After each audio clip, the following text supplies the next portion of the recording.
Jsme na Rallye Plzeň, já to jedu po 3 letech, tak jsme zvědaví, jak to bude probíhat, a s Tomášem jsme si vyměnili role, takže Tomáš Klokočník mladší bude tentokrát navigovat a já pojedu. Tratě se nám líbí, uvidíme, co s tím udělá počasí, protože něco hrozí s deštěm, ale jinak je to perfektní a auto máme připravený, takže se těšíme. Tak na Rallye Plzeň tady s Davidem, já jsem tady poprvé závodil právě proti němu a zrovna jsem ho dokonce i porazil, ale jo, jsem tady rád. Tratě jsou teda úplně jiný, než co jsme jeli před těma 3 lety, nebo 2, 3. Takže jo, líbí se nám tady, já už se na to hrozně těším.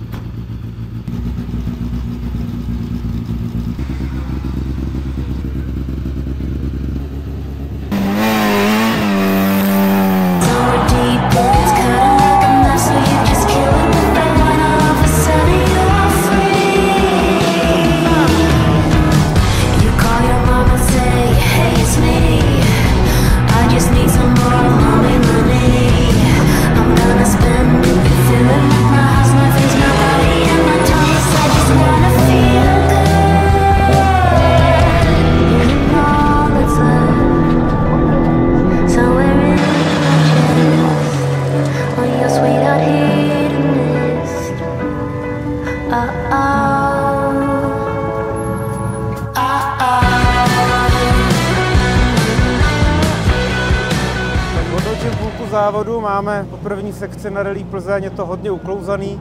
Hned na té první vložce jsme měli pěknou krizičku, kde jsme se opřeli do svodidel, ale jedeme dál a teď se postupně rozjíždíme, takže se těšíme na pokračování. Jakožto spolujezdec mýho spolujezdce mě to velice baví, měli jsme lehký kontakt tady ze svodidly, ale nic velkého a docela myslím si, že David zrychluje a vypadá to na hezký výsledek a hezký umístění.